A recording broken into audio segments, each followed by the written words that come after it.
I quote, if you're not branding yourself, you can be sure others will do it for you. A very warm welcome to our keynote speaker, Mr. Anand Pillai, the esteemed panelists, faculty members, fellow Christites, and the audience who have joined us from far and wide. I am Nitin Noel, and it's my privilege to be the moderator for this session. Daksh is an annual education and career guidance fair organized by the Student Council of Christ deemed to be university. It focuses on the various opportunities made available to pre university, undergraduate, and postgraduate students. The platform enables students to acquire knowledge and make informed choices regarding their higher education and careers. Career Dialogues is a distinctive feature of Daksh, wherein eminent and established figures from diversified fields are invited to share their invaluable experiences, accompanied with their expert opinion about the future prospects lying ahead for students wishing to pursue a career in these fields. It gives me immense pleasure to introduce our speaker for this session, Mr. Anand Pillai, who will be gracing us this occasion with his insights on personal branding. Mr. Anand Pillai is the Managing Director of Leadership Matters, a company focused on building an entrepreneurial culture in organizations. Sir is a leadership and organization transformation guru who has trained several chief experience officers, senior and middle level managers across the fields of IT, finance, manufacturing, hospitality, and government. Sir is renowned for his role in the implementation of Employees First, Customers Second strategy, aimed at improving HCL Technologies' performance on all parameters. Sir has served as the Senior Executive Vice President, HR, and Chief Learning Officer at Reliance Industries. Sir is certified to conduct leadership and sales management courses from various international bodies. He is also a certified behavioral analyst who specialized in the application of psychometric instruments in areas of leadership, communication, sales, customer relationships, negotiating for value, and team building. Sir has performed extensive research on the topics of cross cultural relationships, entrepreneurship, innovation, blue ocean strategy, design thinking, and agility thinking. And he is widely consulted on these subjects compliance across the world. I would also like to mention that Sir is also a prominent alumni of Christ University, and we are very excited to hear from you, sir. But before I hand it over to you, I would like to point out, for the benefit of the audience, that any questions for the speaker can be posted in the comment section of the YouTube live stream. Without further ado, I humbly request you, sir, to begin with your talk. Thank you, Nitin. It's been my joy to be back in Christ University, my own alma mater, and it's my pleasure to interact with the possible next generation because I passed out in 1981, and that was way before any of you were born, even. But I love coming back to the university, and I love coming. This is my second situation where I'm gracing or talking in Dutch. The first one was, of course, on physical. And now I want to share my screen, see if you can get my screen. Can all of you see my screen? The topic that you have given me, or the topic that we wanted to talk about, is building your leadership brand or building your personal brand. Now I want to ask a question, and that question is, what is the one positive word people use to describe you? So what I want you to do is, I think the Mentimeter poll code will be given, and you can answer in the poll. What is the one positive word people use to describe you? The Mentimeter code is 4471162. Go to www.menti.com and you will be able to poll. What is the one positive word people use to describe you? All of you can get ready to vote and share. Go ahead and do it.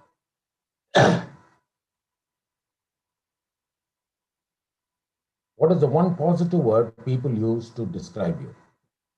Go to www.menti.com com, and people have started polling. Um, what is the one positive word people use to describe you? Only one person has answered so far. Okay, good. Good listener, perfectionist, supportive,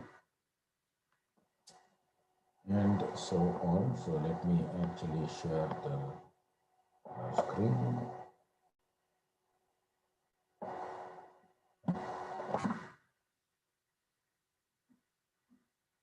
Yeah, you can get your answers here. So far, 22, 23 people. Can you see the, Nitin, can you see the dynamic scroll of Mentimeter, all the words getting populated? Yes, sir. Yes, sir. Okay. Confident, understanding,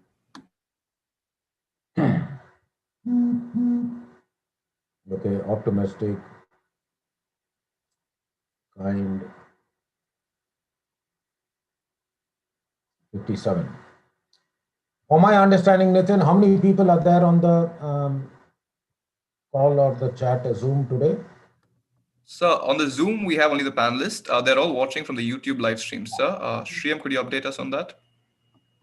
So we have 300 participants who have joined us on YouTube right now. About 92, 93 people have participated so far. Looks good.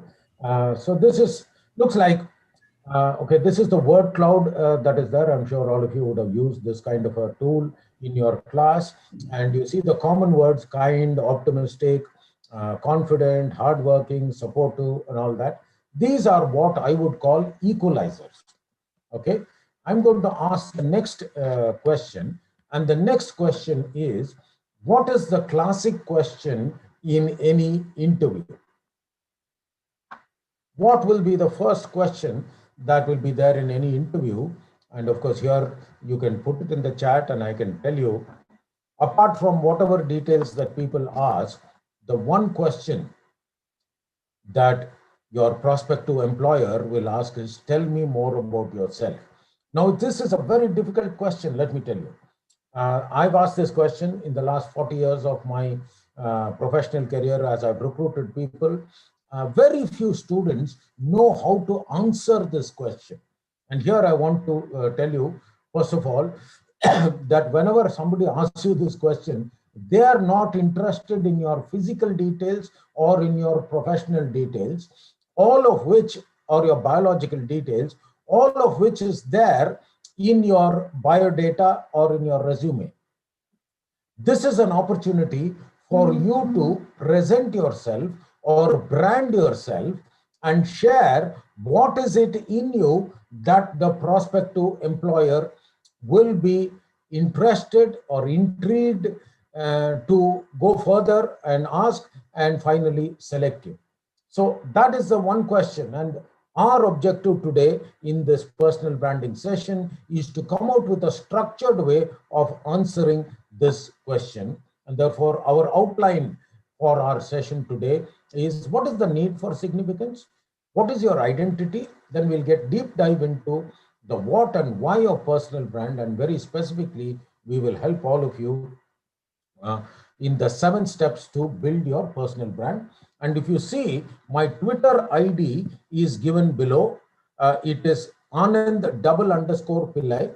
And the hashtag that we have for this event is personal branding. And I know that all of you are very social media savvy. If you are on Twitter, or you can get into Twitter and add or follow me or add this hashtag personal branding and put @ of Anand _Pillai, and we will be able to interact with you even beyond. So let us look at the need for significance and see what it is.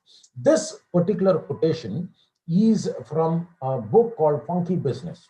And this explains the dilemma that all of us are in here today.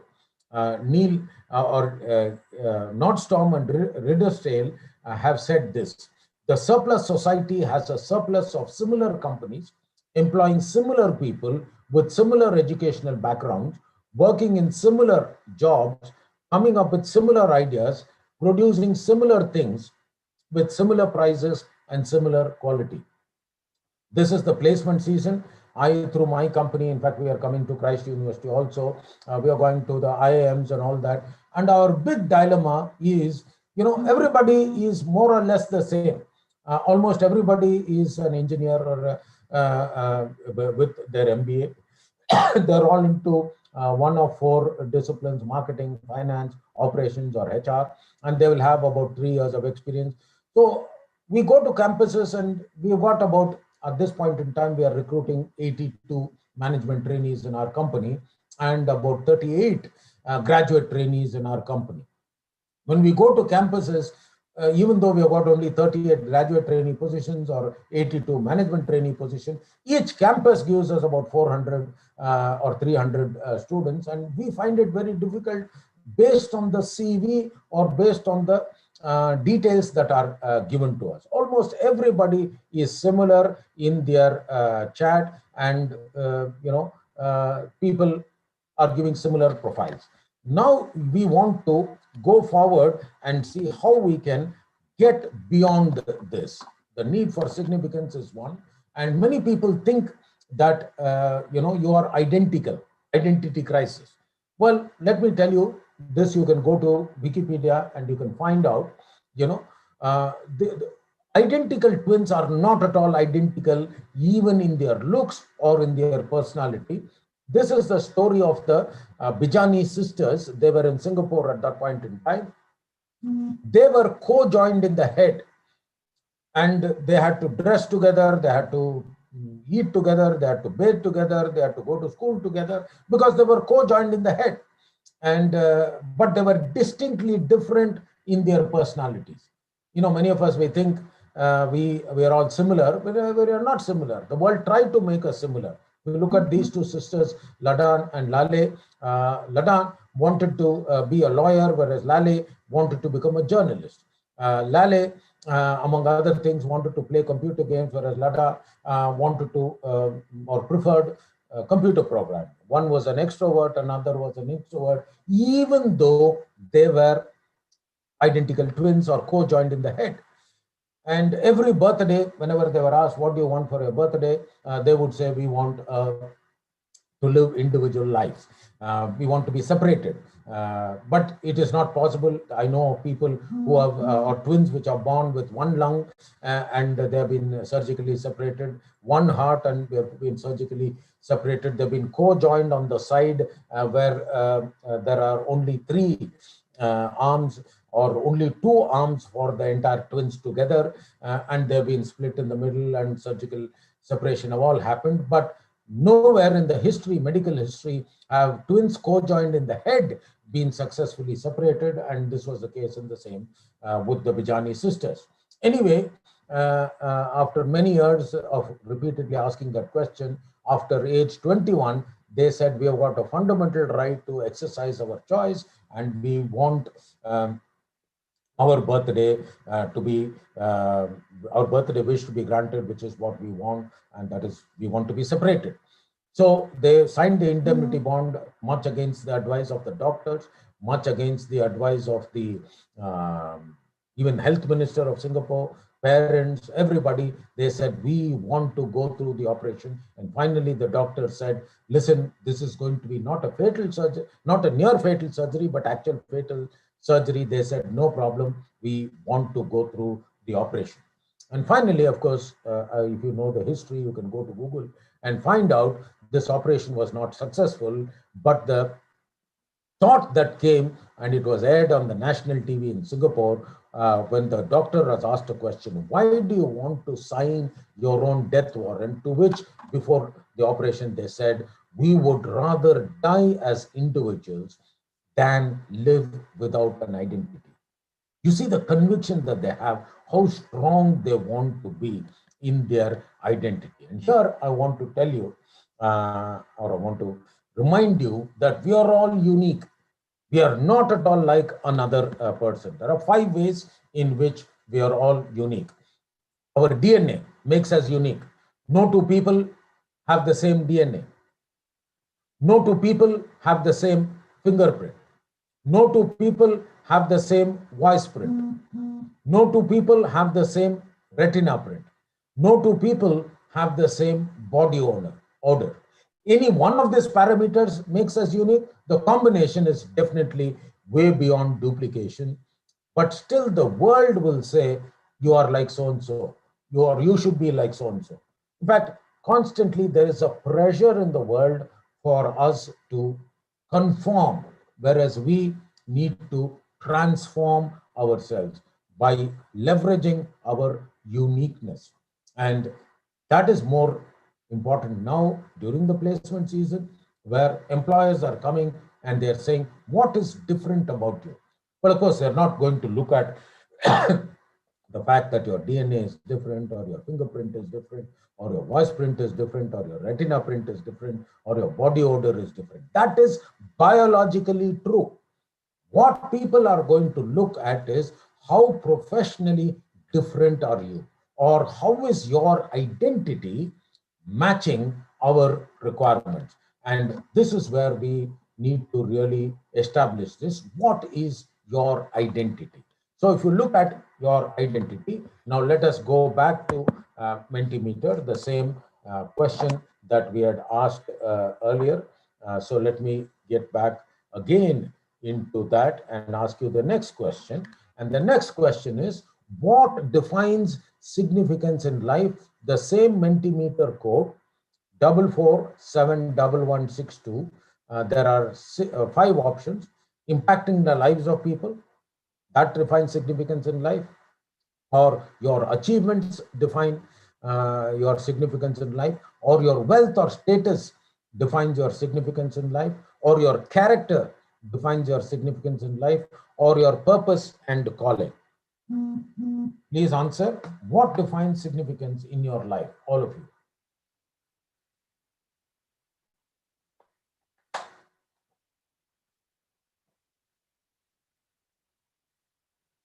A large number of you are, I'm sure some people will think your achievements define significance in your life.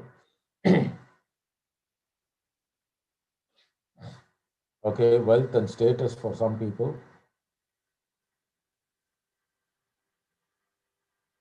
Okay, 10 people have answered. We want people to be quick. I mean, this is the young generation.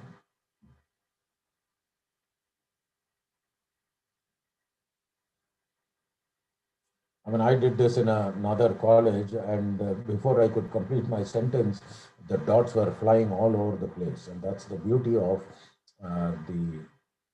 today's generation. Okay, there is a very close tie between two, and some are getting populated. My purpose and calling, my wealth, my achievements, and so on.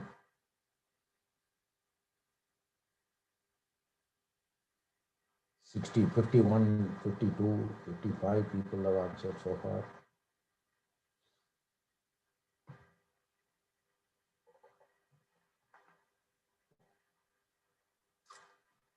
Interestingly, about 8% of the people have signified, or 7% now, thinking that their achievements define them. Okay, let us keep that as it is, and we will take the poll later on. So if you see, I'm surprised that even in today's generation, a lot of you really are thinking that your achievements or your looks are signifying. I'll give you my own example here. I was in US till the year 2001, and then end of 2001, post 9/11, I came back to India. I used to work for a company called HCL Technologies, and I had to introduce myself. And so when I came back, people had interacted with me on email, and my boss told me, listen, these people, they know you by email. You need to introduce yourself. There is a formal session that we are having. So I said, okay, I'm Anand Pillai. I'm originally from Bangalore, born and brought up in Bangalore, but I'm now moved to Delhi. And of course, courtesy IT company, we're all over the place. And so here I am. And one of my colleagues, he said, yeah, but you look like a Sri Lankan. I said, why are you, trying to say the obvious? No. You look like a Sri Lankan. And pretty soon, others also said that I look like a Sri Lankan. And this thing kind of grows on you, I said, no, I'm from Bangalore. I mean, I'm Indian. Yeah, what's wrong with you guys? No, no, no, you look like a Sri Lankan. And anyway, this thing kept on in the company for a few days. And then after some time, I think it was almost about 1.5 months after that kind of an incident, I happened to travel from Delhi to Bangalore. And it so happened, coincidentally, in that particular flight, the Sri Lankan cricket team was also traveling. And the person who was sitting next to me was mighty thrilled that he was sitting next to me. I said, man, who do you think I am? He said, no, no, no, I'm very happy. I'm glad that I'm with you. So I said, you're with me. What is wrong? I mean, why are you glad? He said, no, no, no, I'm happy. I said, happy about what? Maybe it's a mistaken identity. You're thinking that I'm somebody. No, no, no, I'm glad that I'm sitting with you. And so on. 220 minutes of this entire flight was all this interaction.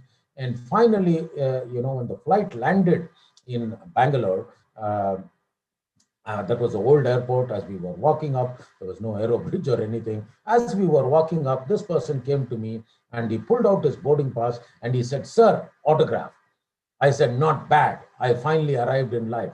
And so I signed my signature from one diagonal to the other on the boarding pass, Anand Pillai. He looked at my signature and he looked at my face and he said, I'm sorry. I said, what are you sorry for? He did not answer. He looked behind and he was quite pleased when he saw one of the Sri Lankan cricket players. And when I looked behind and when I saw, lo and behold, my brother was coming from the Sri Lankan cricket team. I don't know how many of you have seen my brother those days. In the early 2000s, he was the captain of the Sri Lankan cricket team. So it's very easy to recognize. I don't know if you have guessed it. Let me make it short for you. This is a long story. To make the long story short, we got separated at birth.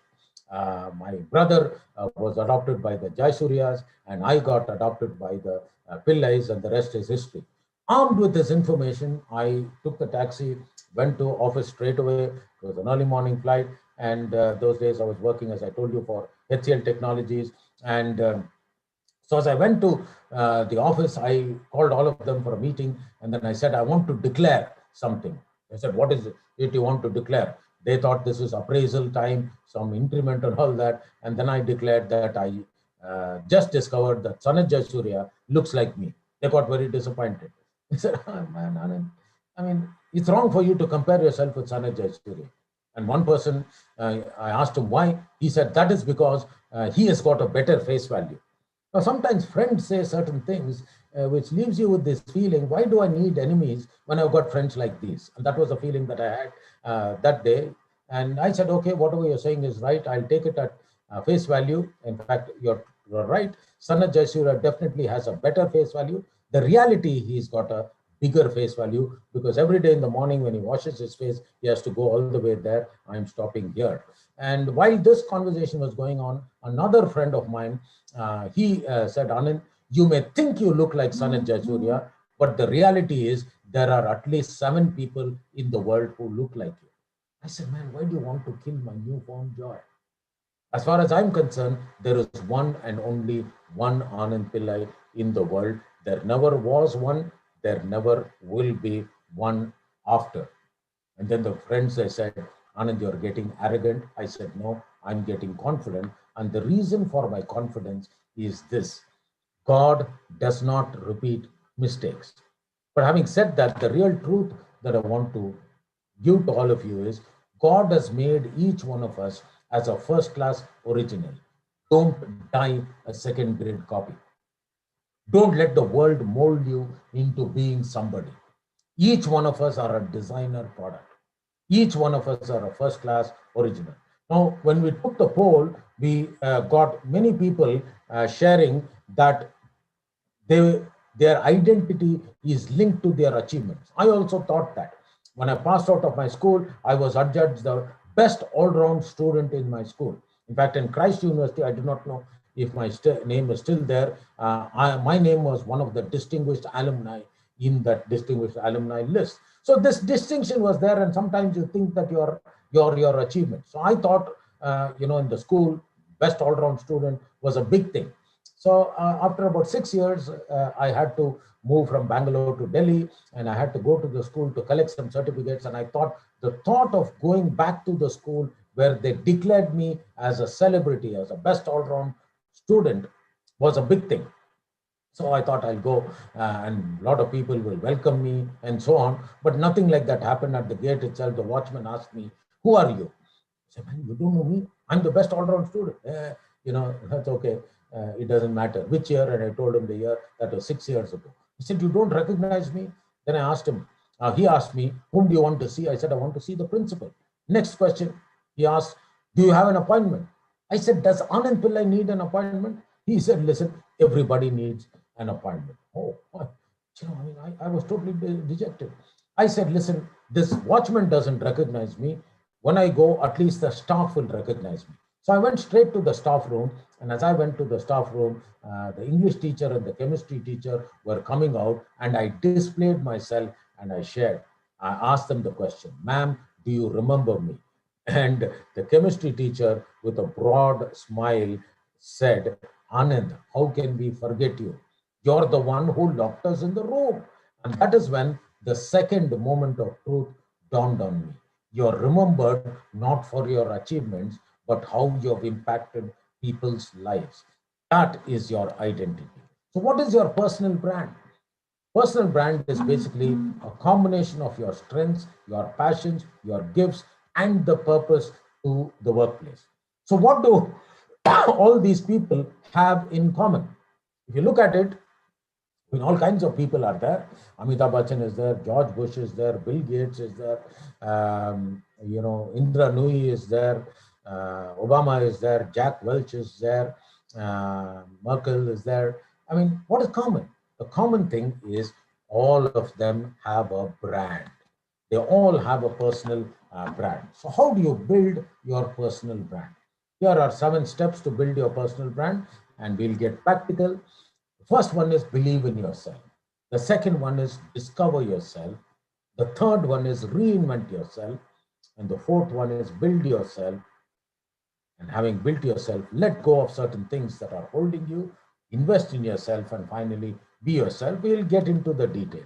The first and fundamental truth that all of us need to have is we need to learn to believe in ourselves. Now, let me tell you one thing. Many of us, looking at the color of our skin, or looking at our height, or looking at our weight, or looking at our size, we don't believe in ourselves. We wish we were thinner. We wish we were fairer. We wish we were taller. We wish we were darker. We wish you had better hair. All sorts. You don't believe in yourself. Well, fundamental point, basic point is learning to believe in yourself. I'll give you, a lot of situations have happened. And, I started my career with the Tatas and went on. And in 1996, I was invited as a speaker in Comdex in Las Vegas. It's an international event, and that was kind of a big event. And as I was invited, the morning was also all the plenary speakers. Scott McNeely was there, Jim Barksdale was there, all these big people. Steve Jobs also was there, but 1996, Steve Jobs was not a big person, but anyway, he was there. And Bill Gates was also there. And they were the plenary speakers in the morning. All the people had to attend that one big auditorium class. In the afternoon was the parallel workshops. And in the parallel workshops was the situation where, we all took parallel sessions, and I was one of the speakers. The conference organizers, they said, "Listen, please be ready in your room and be ready about 2 hours before. Somebody will come escort you from the hotel to the conference venue, and his or her job is to introduce you." So this person, he came, his name was Kevin. He came and picked me up in the hotel, and constantly he was, asking me, "Are you Anand?" I said, "No, I'm Anand." Americans cannot pronounce 3-syllable names. "Are you Anand?" I said, "I am Anand." I asked him, "Why are you so particular in getting my name correct?" He said, "Listen, I have the job of introducing you, so I want to get it correctly." So he kept on saying Anand, Anand, all combination. And finally kind of got somewhere near, and we went to the conference venue, and all the people were assembled, and I went and sat. And just at the time of introduction, he had that sheet of paper with him, And then he said, ladies and gentlemen, our next speaker is, and he's looking at the sheet of paper, my name and the description, and he is confused. I thought, I do not know what really happened. Possibly they mixed my profile with somebody else's profile, or the conference organizers, in their infinite wisdom, put my passport name or my full name into that profile. And just for your information, my full name is Ananda Kupaswamy Pillai.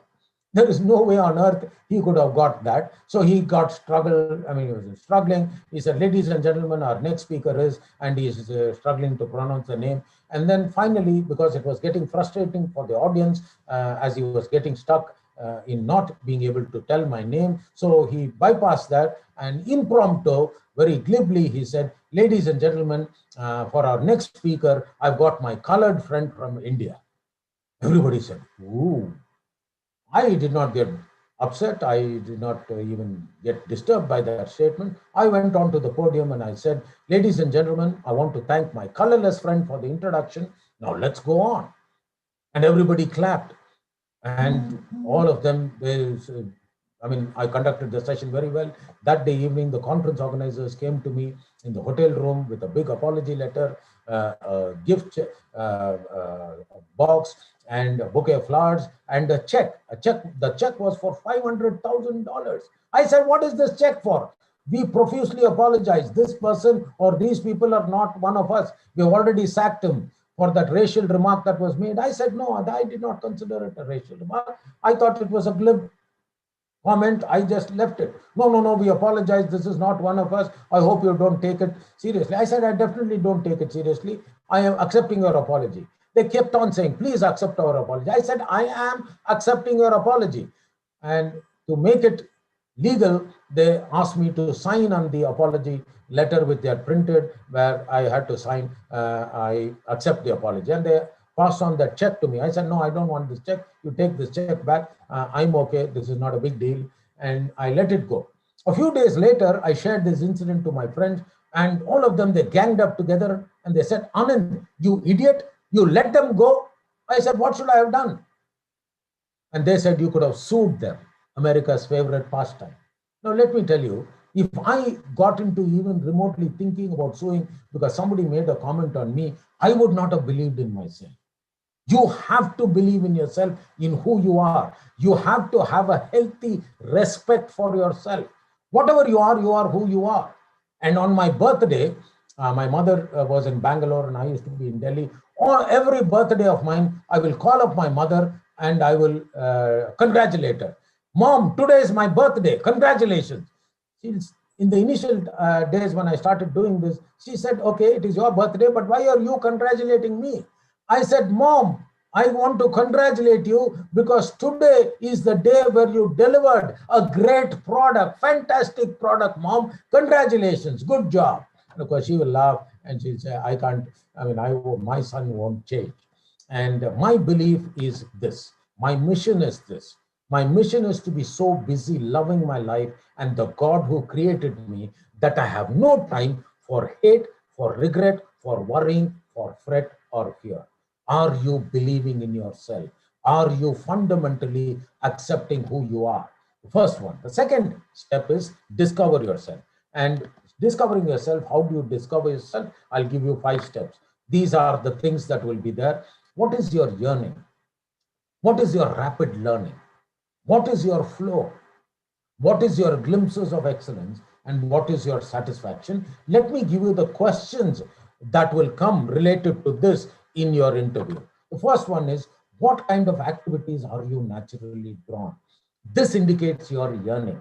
This gives us some insight into yourself. What activities are you naturally drawn? The second one is, what activities or what kind of activities do you seem to pick up quickly? And that's where some insight can be there. Once you answer this question, the third question is, what activities did the steps come to you automatically? Well, as if you were hardwired in your brain. That is giving an indication of who you are. And then the last two are finalization questions. The fourth question is, during what activities have you had moments of subconscious excellence where you thought, how did I do that? Wow, did I do that? This is an indication of your strength area. And finally, satisfaction. What activities give you a kick either while doing them or immediately after finishing them when you think, oh, when can I do that again? The answer to these questions will help you discover yourself. The third step in building your personal brand is reinventing yourself. How do you reinvent yourself? And I'll tell you an old story. Many of you will know these two actors. One of them is not living, Shashi Kapoor and Amitabh Bachchan. And you know this scene is from the very classic movie, which was released in 1975, the movie Diva. But at that point in time, I don't know how many of you know, the more popular between the two actors was Shashi Kapoor. Well, I took the picture about 4 years ago, and this is what is the picture. Why? Because one has reinvented himself, and this is the picture around the time of the awards ceremony. And if you see here now, two people or three people are not living anymore. And that is an indication of why it is important for us to reinvent ourselves. So, how do you reinvent yourself? Let me give you a simple model.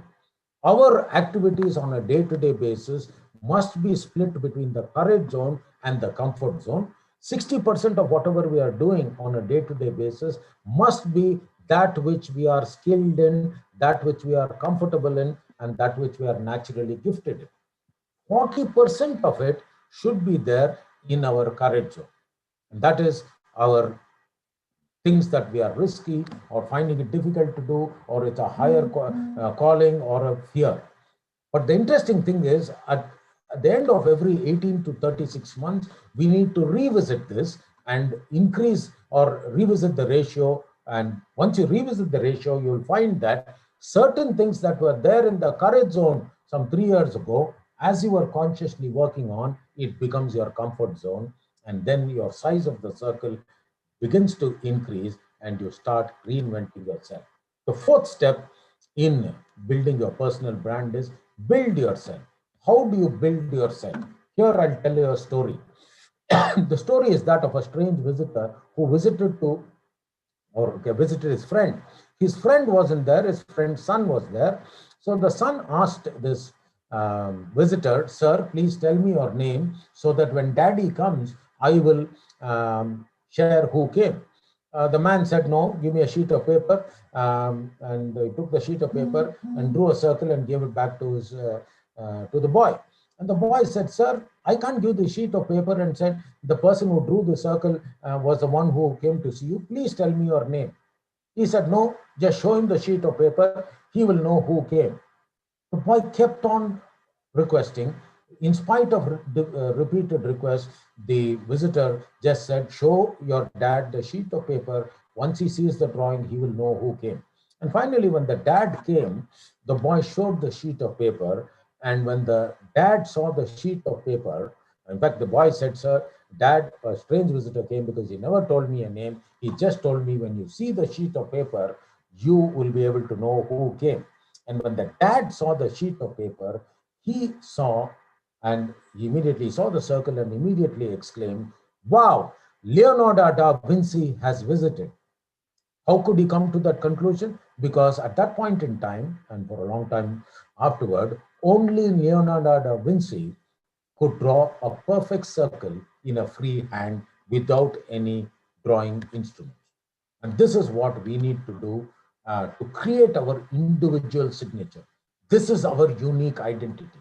How do you create your individual career signature? Well, study the business and map it to your passion. Study whatever you are doing, but align it with your passion. And some of you may be asked this question, what do you want to be 5 years from now? And what are you doing towards that? So create a big entry barrier for yourself. Come out with steps where you're saying, listen, this is what I'm not doing. This is what I'm doing. And while you're in that 5 year from now goal, move towards that particular target rather than away from whatever you are. Don't talk about your student days. Talk about what you will be 5 years from now. And while you're having that goal, network with value adders, people who add value to that 5 year goal, and make sure that you create your own blue ocean. How do you create your own blue ocean? Learn to eliminate that which is low in value.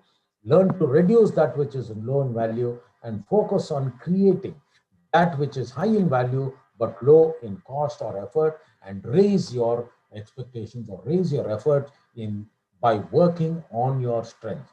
Once you have done that, the fifth step is letting go of yourself. How do you let go of yourself?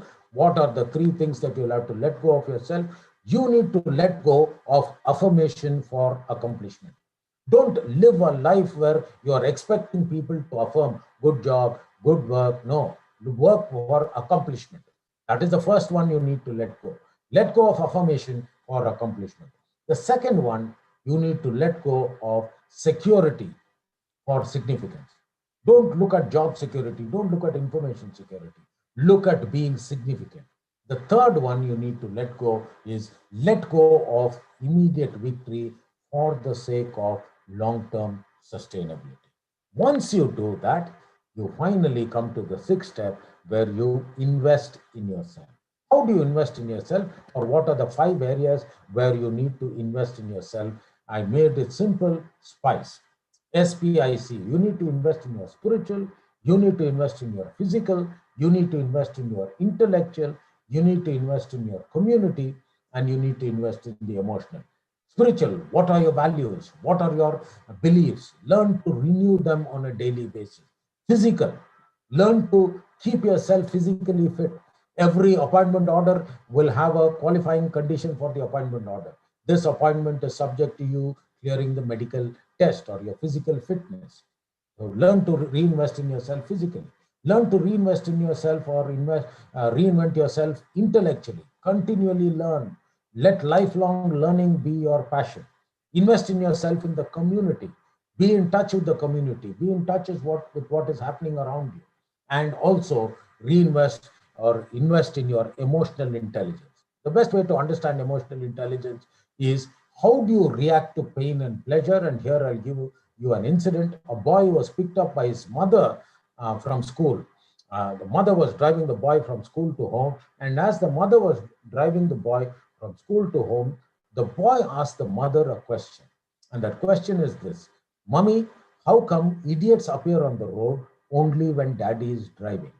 You all know the answer to that question. Obviously, the emotional response was different. And once you build, these are the six steps. Let me reiterate: believe in yourself, discover yourself, reinvent yourself, build yourself, let go of yourself, and finally invest in yourself. And the ultimate step is be yourself. Why? Because everybody else is already taken. Now, with this, I want to give the podium back to the uh, panel moderator. You can take forward. If you want to follow me, you can follow me on LinkedIn. You can follow me on Twitter. You can also look at my website. And with that, I want to give it back to the panelists. Over to you for moderating the questions. Thank you, sir, for the wonderful session. I'm sure the students in the audience would have earned an extensive amount of knowledge from your presentation. We would like to now proceed with the question and answer session. As mentioned earlier, we request the audience to type in their questions in the comments section of the YouTube live stream. I will be reading out the questions to the speaker, and sir will be answering them.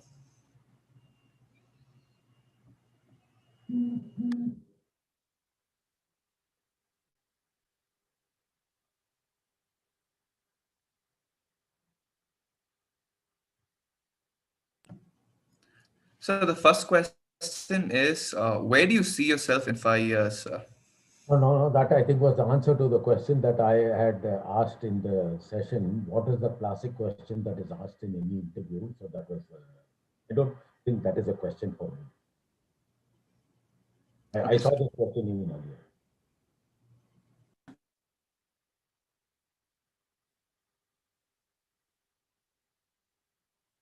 Questions about personal branding or questions about your career.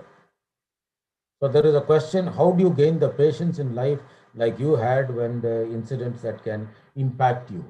The patience in, that's a very good question. Many times you have situations that disturb you or which upset you. And I'll also tell you another thing: these situations will not only happen over a long period of time, They will also happen in a very short period of time. I have been on many interview panels. Some panelists focus on disturbing the candidate purposely, largely to see the emotional stability of the person. So how do you have patience? Well, I have patience. I have confidence in myself. People can say whatever they want about the color of my skin, or people can say whatever they want about my physical features. I don't get upset because there is nothing I can do about it. If people say something about my character, well, I can do something about it. So the way to develop patience is work on things that are there in your control. You are not in your control, you don't have to bother. And when people pass comments or ridicule you, or when situations happens that disturb you, you need to look at the bigger picture and move on. Next question. Ushesh, could you let us know the next question?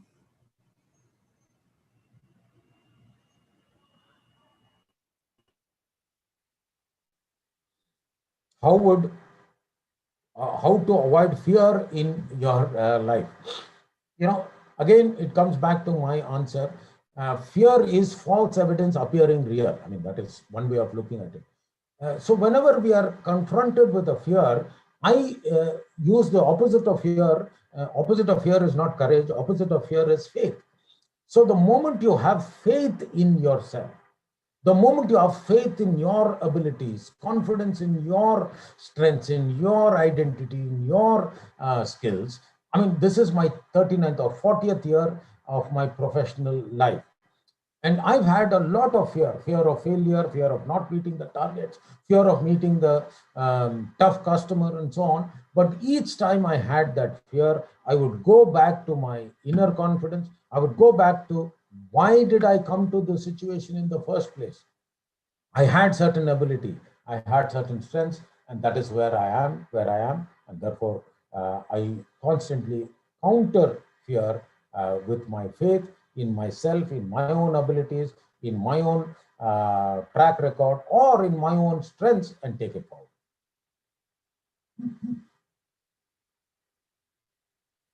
Yeah, there is a question, fake it till you make it. I don't believe in that. There is no point in you faking it till you make it. Learn to leverage yourself rather than trying to fake things. There is a difference between personal branding and image building. So I don't know if in your session you had sessions on image building. Image building is trying to fake yourself to be what you are. There was this there's a party, political party, which gave about 450 crores to one particular media agency to do reverse search engine optimization. That is, if you put the word in Google, Papu, one particular name should not come. Well, you can't fake that. You are who you are. My recommendation is, learn to be yourself. For example, if you just put Anand Pillai in Google, you'll find all about me. Even though the word Anand and Pillai, there are many people, there are many iterations. So once you live your real self, once you be yourself, that way you can build your brand very confidently. Yes, next question. So the next question is, how can social media platforms be used effectively to build a personal brand? Yeah, social media platforms are avenues where you project yourself. See, social media is just like putting on the light of who you are. So, and learn to leverage the right platform. For example, as a student, you can be in Instagram and you can be in Facebook. But as a budding professional, you should soon get into Twitter and LinkedIn and be more active. Start posting who you are and what activity. Don't say, I went to an ice cream parlor and I'm eating this, or I went to a picnic and I'm doing this. Rather than posting photographs about your social event, start projecting your professional self and see how best you can build your identity on the social media platform. So the next question is, with the work from home culture beginning to become more permanent, what new skills can I work on to become an effective leader? Yeah, you definitely need to have virtual presence capability. You need to have digital skills thing. You need to have the ability to work virtually. virtual team building, virtual collaboration. So the work from home has given us five different things. One is work from home, the other is learn from home, the third one is shop from home, and the fourth one is exercise from home, and the fifth one is game from home. I need to build myself in all those five areas so that I can get ready for the new normal. So the next question is, as a fresher, how can I project my personal brand to hiring organizations and corporates beyond my resume? Yeah, beyond your resume, when they ask you, tell me more about yourself, your academic details are there in your resume, but you're a fresher, you don't have prior work experience. That does not mean you do not have prior experience. You definitely have experience as a student. You must have been a prefect, you must have been a hockey player, a football player, or whatever. You must have participated in some fetes, you must have organized some conference or whatever. So try to project the professional part of your personal life rather than saying I played in football, or I played or represented my team in football or cricket or hockey or singing competition. Try to bring out what are the lessons, what are the professional lessons that you learned as a result of your student life, and that is what is expected as a fresher, and that is what will enable you to build your brand. So the next question is, um, how do we prevent our personal branding attempts from being misunderstood as arrogance or vanity? You are who you are. What you need to do is make sure that you live your life, live your brand rather than saying it. Do it. And when you post whatever you are posting, and when that post becomes trending, that means you are there. Yes, there is a borderline between projecting yourself and arrogance or pride, and you need to watch out for it. But the moment you balance it out, I don't think there is a challenge, as long as you have a balance and try to be who you are and project that in your various platforms and in what you do, and that is important. So there's a question related to human resources. Human resource management is still more of a clerical role than a strategic role in the minds of many. How can this mindset be changed? Well, first of all, I tend to disagree with that. It was a thought that human resources was largely transactional and not strategic. Now it is no longer true. It is very much strategic. But how do you change that perception? You change that perception by doing value-added things in HR rather than the transactional part. All the transactional part is outsourced, but you need to get into leadership development, succession planning, talent mapping, building the talent pipeline, or strategic business partnering, and so on. Once you get deep dive into that, you will be able to change the image of HR profession. I myself am a non-HR HR person. I started my career way back in 1981 till the year 2002, 2003. I was in technology, marketing, and operations, and in 2005 I shifted into strategic HR, and now no turning back. And my recommendation to those people in HR is to have a multidisciplinary exposure where you will be able to add value to your function and therefore change the nature of HR from transactional HR to strategic HR. So I think we'll take one last question. Unlike the older generations, millennials are more driven by quality of work and the impact they have on the work they do than money. Given that work cannot always be challenging, what means can be used to keep motivation of this generation of work motivated? Yeah. So first thing is, what we do, and this is a challenge that we have in our organization also. How do you motivate the millennials? So one of the things that we are doing is we are increasing the quality of work for them. We are also doing the JD, job description, jointly. The old school of thought is what you do is you straitjacket people into ready positions.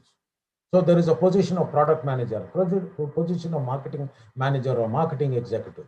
We are not doing that anymore, not in our organization, my earlier organization, Reliance Industries, or even HL Technologies. What we are doing is we know that people come in various shapes and sizes. When I say that various shapes and sizes, different skill sets, different qualities. A person may come with a large HR mindset, but at the same time may have a marketing bent of mind, may also have a finance flavor. So the current ways of engaging the millennials or the youth is structuring jobs around people rather than tailoring people or customizing people to force fit into the jobs. And that is the new trend to engage. This is what is happening in the real world. I know that we have run short of time. Please remember my Twitter handle, Anand double underscore Pillai. You're more than welcome to ask questions beyond this. Over to Nitin. Thank you, sir. Due to time constraints, we will not be able to take up any more questions from the audience, but we definitely appreciate your active participation in the session. Thank you, sir, for answering the queries of the audience. And I'd like to give the word of thanks. The famous Voltaire once said, and I quote, feeling gratitude and not expressing it is like wrapping a present and not giving it. I would like to express my profound gratitude to everyone who has contributed to make this event a successful one. On behalf of the University Student Council and the management of Christ deemed to be University, I take this opportunity to thank our keynote speaker, Mr. Anand Pillai, for taking the time out of his busy schedule and gracing us with his presence and enlightening us with his deep rooted knowledge in the field of personal branding. I would like to thank the Controller of Examinations and Director of Student Council, Professor Johnny Joseph Sir, who has always inspired and encouraged us. I would also like to give my heartfelt thanks to all the faculty coordinators of the Student Council for their continuous guidance and motivation. I would like to acknowledge and appreciate the efforts of my fellow University Student Council members who are part of the Events, Technical, and Logistics Committee for their consistent support, without which the smooth conduct of this session would not have been possible. Last but not least, I thank all the Christites present and all the external participants for joining us and being such a wonderful and participative audience.